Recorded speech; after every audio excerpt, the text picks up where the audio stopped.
Hello guys, good morning. कसे आहात तुम्ही? मी आले आहे नवीन ब्लॉग घेऊन. तर आज पण माझा होता पेपर. दोघे निघालो आहे आता. सगळ्यात अगोदर गाडीत पेट्रोल टाकलं.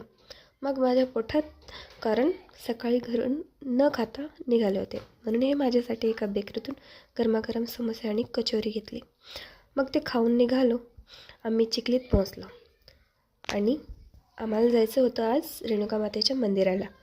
पेपरला अजून टाईम होता, म्हणून आत्ता जायचं ठरवलं. आम्हाला मंदिर कुठे आहे माहितीच नव्हतं, तर आम्ही चुकीच्या परिसरात, चुकीच्या ठिकाणी असे पोहोचलो होतो. मग तिथं विचारपूस केली आम्ही की मग नंतर रेणुका मातेच्या मंदिरास आले.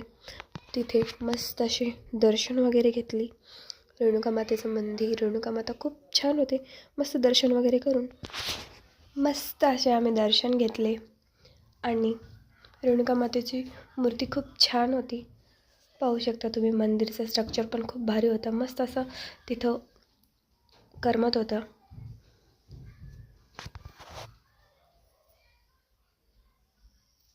परत जाताना मी दर्शन वगैरे घेतले. मग तिथून निघालो आम्ही आणि अशा मस्त परिसरात आम्ही जेवण करून घेतलं. जेवण वगैरे झालं, थोड्याशा गप्पा झाल्या. मग नंतर मी कॉलेजकडे गेले. हॉलमध्ये आत जाऊन बसले होते. मग थोडीशी क्लिप घेतली. मग त्याच्यानंतर फोन मी बाहेर ठेवून दिला. मग माझा पेपर झाल्याने आम्ही निघालो घरी. तर आजच्या ब्लॉगमध्ये एवढंच. तर ब्लॉग कसा वाटला कमेंटमध्ये नक्की सांगा. बाय.